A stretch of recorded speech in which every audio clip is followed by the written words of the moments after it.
Halo Mas, ayo opening Mas. Mas Ali. Halo, assalamualaikum warahmatullahi wabarakatuh teman-teman. Waalaikumsalam warahmatullahi wabarakatuh. Pengajian. Jamaah. Jamaah. Iya, jadi kita malam hari ini itu membahas kita berempat. Mas Trian, Mas Eko, Mas Lutfi, dan saya sendiri Ali. Kita membahas soal apa, Mas? Ini sih kan ini ngomong-ngomongnya tentang santai aja ya. Jadi kita bahasnya ya yang keseharian kita aja sih. Jadi kayak hal-hal sepele menurut lu ntar setuju atau nggak setuju kalau kita bahas tema tentang ini. Ntar persepsi kita masing-masing kita utarakan aja sih. Ntar kayak Mas Ali gimana, Mas Eko gimana pandangannya terhadap sebuah hal gitu aja. Oke, menarik. Setuju tidak setuju? Oke, setuju tidak setuju. Apa Pertanyaan Mas Eko? pertama, Mas. Pertanyaan pertama Mas Eko. Oke, mungkin bisa dimulai dengan dari teman-teman sendiri itu gimana memandang insekuritas dari masing-masing. Monggo, Mas Lutfi. Waduh, kok susah banget ya pertanyaannya anjir. Aku kalau jawab pertanyaan wong ini kok kayaknya angel banget ya. Apa ya? Ini Oh, coba lebih spesifik coba. Oh. Insekuritas yang kayak gimana tuh terhadap hal apa nih, kan macam-macam. Luas banget soalnya tadi ya. Oke, mungkin dari teman-teman di sini pasti mempunyai insekuritas kan masing-masing ya. Nah, mungkin apalagi teman-teman ini dihadapkan di era yang sangat teknologi banget. Apa-apa gadget, apa-apa semuanya teknologi lah.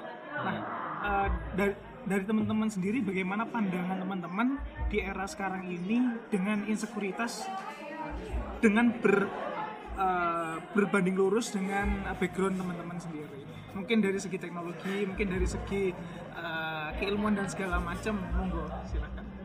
Oke. Masuk tuh. Oke. Coba tak lempar ke Mas Rian dulu ya. Aku masih mencoba mencari ini ya. Oke, ini sih kalau menurutku insekuritas itu wajar. Setiap orang pasti punya kadar insecure-nya masing-masing. Jadi kecenderungan orang itu akan insecure ketika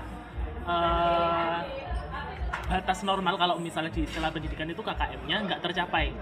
Aku merasa insecure ketika aku nggak sesuai dengan standar yang telah aku tetapin. Itu aku maka insecure. Jadi gitu. Nah, orang bisa ngerasa insekuritas masing-masing itu ketika mereka udah netapin standar yang masing-masing nih. Misal, suara bagus itu kayak Tulus. Nah, ketika aku rekam suaraku, ternyata suaraku nggak kayak Tulus nih. Nah, aku insecure dong. Nah, sebenarnya kan nggak ada persepsi tentang suara bagus itu harus kayak Tulus atau kayak gimana. Itu pun akan jamak sama semua hal. Entah misal aku insecure sama ini nih bentuk badan atau kayak gimana. Ya, karena dia punya standar tentang bentuk badan yang ideal kayak gimana. Cuman ketika seseorang itu udah udah berdamai, udah meniadakan standar-standar atau batas-batas sendiri, mungkin kalau menurut aku insecure-nya juga akan udah nggak ada batasannya lagi. Itu sih. Oke. Masuk nggak tuh? Masuk. Menarik. Memang ini setiap personal tuh punya insecure-nya masing-masing akhirnya ya. Di berbagai benar. segala hal akhirnya kayak gitu. Aku juga pernah ini loh Mas, insecure banget ketika ngomongin soal kerjaan. Aku tuh kan dulu seringnya kan personal ya, masa kerja yang personal, freelance gitu. Akhirnya pernah masuk ke salah satu PH di Jogja gitu.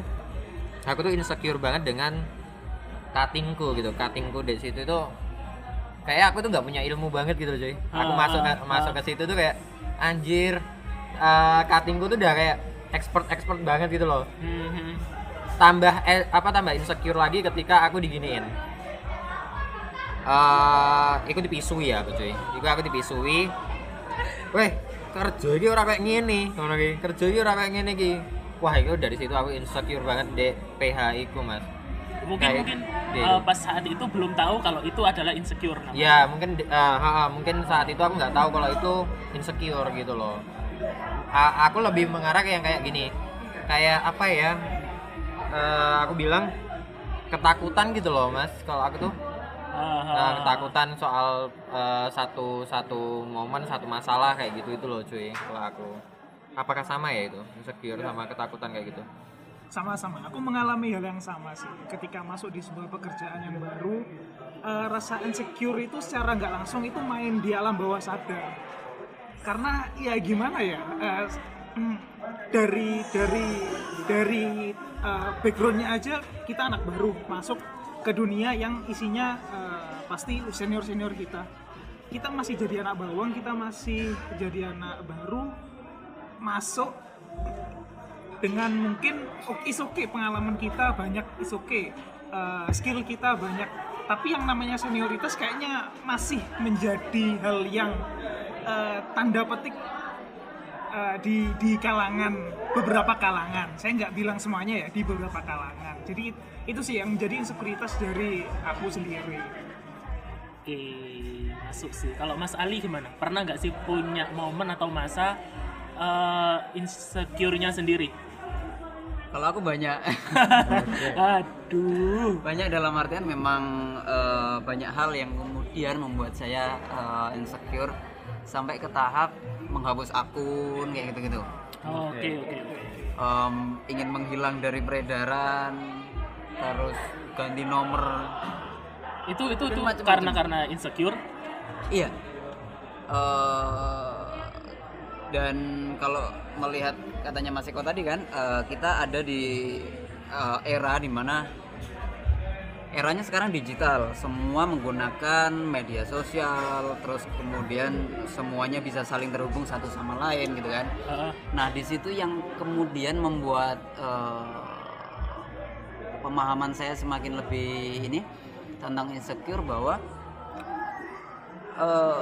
semakin mudah kita merasa tidak nyaman karena sebuah perbandingan, baik itu kita dengan orang lain ataupun kita dengan diri kita sendiri gitu kan. Kayak contoh, ketika kita melihat sebuah karya, kita berkarya gitu ya, melihat fotonya orang, ketika itu berkarya soal foto, kok fotonya orang lebih bagus sih gitu kan. Iya. Terus itu bisa kita megang HP aja sudah ini kok lebih bagus gitu kan. Dan itu akhirnya merombak ke yang lain gitu kan. Contoh, ketika kita kumpul sama teman-teman sekolah, yang satunya udah jadi dosen, yang satunya jadi kepala, yang satunya jadi ini gitu, saya kok ada di titik ini gitu kan. Akhirnya ya itu membuat kita tidak nyaman dengan diri kita, belum hal-hal lain. Dan itu kemudian membuat saya akhirnya semuanya tertumpah menjadi satu. Insecure-nya sangat tinggi waktu. Iya. Menarik. Jadi flashback ke belakang banget. Aku tadi sempat mikir tentang flashback, misal gini, mau ngedaftar lomba nih, udah di hari pendaftaran hari keberapa, ternyata ngelihat nih, oh yang daftar itu ini, ternyata dari sekolah ini, insecure duluan kan, ngelihat pesaing kita belum perang tapi kita udah insecure duluan gitu. Itu karena kita udah ini sih ya, kalau yang aku bilang tadi udah netapin standar kita di awal. Patokannya orang lain, patokannya standarnya kayak gini, baiknya kayak gini. Ketika itu kita merasa kita nggak memiliki kemampuan itu, kita merasa insecure gitu, walaupun sebenarnya kita ya punya kemampuan untuk itu gitu. Iya, jadi semakin kesini kan semakin bisa semakin mudah ya kita membandingkannya kayak gitu sih. Dan sepertinya apapun ya, baik itu masalah pribadi, masalah karir gitu kan, kayak Mas Lutfi tadi, masalah di pekerjaan, senioritas. Kalau mungkin yang lainnya ada di masalah kayak tadi lomba. Saya dulu juga gitu, waktu lomba ketika ada sebuah nama tercantum gitu. List peserta udah tercecer tuh. Ada ini juara bergilir nih. Gitu. Kayak gitu. Dan akhirnya merombak ke permasalahan kehidupan ya. Iya. Semakin kesini. Dan nggak tahu itu normal apa enggak sih orang punya insecure kalau menurut Mas Eko? Kalau menurut aku insecure itu manusiawi deh. Karena semua orang kan diciptakan tidak sempurna ya. Iya dong. Oh iya, benar sih. Semua orang pasti diciptakan dengan limitnya masing-masing.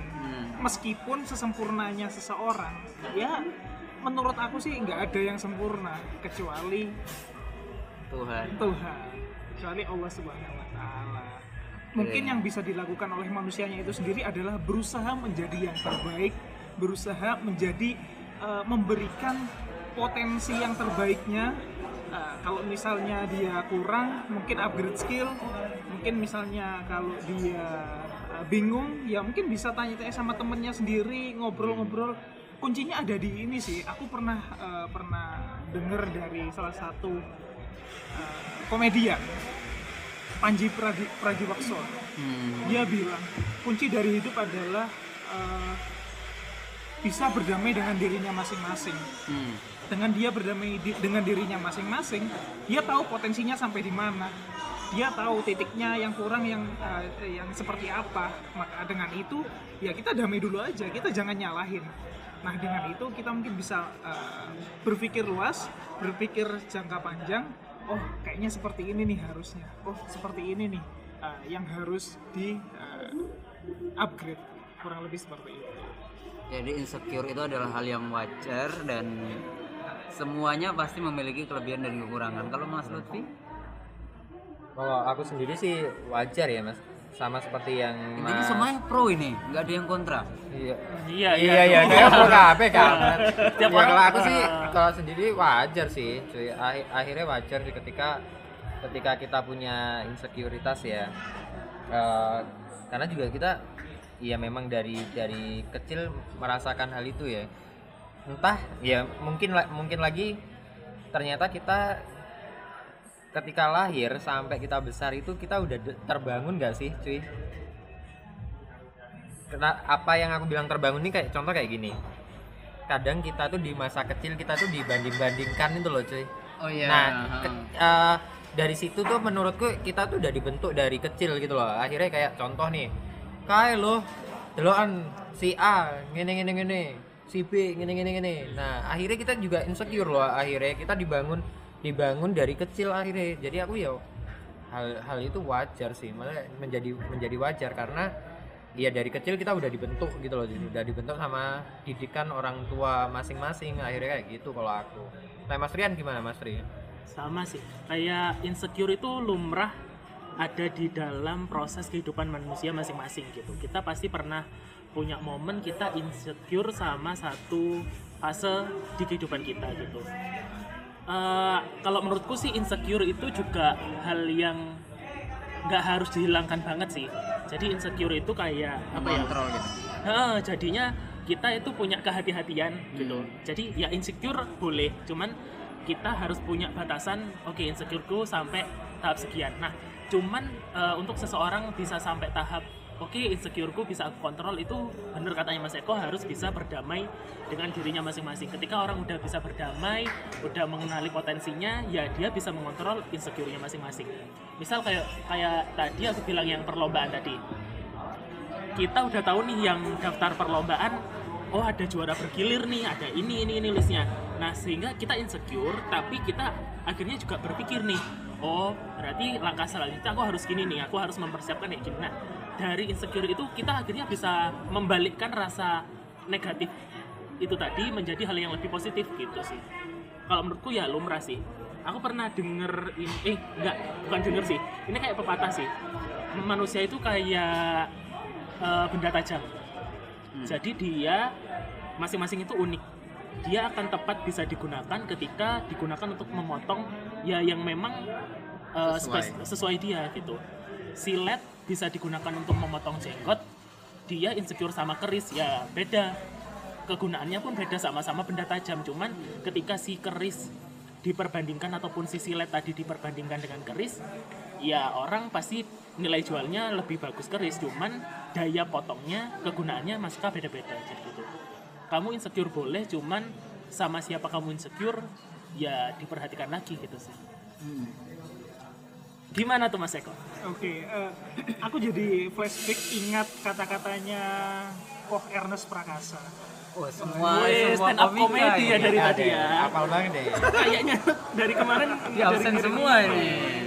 Nggak tahu ya, saya secara tidak langsung kayak terinfluence sama senior-senior. Habis ini Babe Cabita disebut nih. Gimana? kalau katanya Ko Ernest Prakasa, dia kan udah bikin film tuh yang Imperfect. Nah, ada satu quotes yang Ko Ernest itu bilang bahwa ubah insecure jadi bersyukur. Cakep. Cakep. Mantap. Nah, mungkin terus. dari situ kita mungkin bisa menilai diri kita bahwa insecure itu is okay, gak masalah. Cuman dengan insekuritas itu kita bersyukur dulu. Mampunya kita seperti itu. Dengan begitu, coba dengan mampunya kita yang sebegini, itu bisa kok dijadikan hal yang luar biasa. Bisa kok berdampak kepada orang lain. Satu hal contoh, mungkin misalnya kita pintar di bidang A, di bidang advertising misalnya, di bidang periklanan. Nah, mampunya kita ya sampai di advertising itu.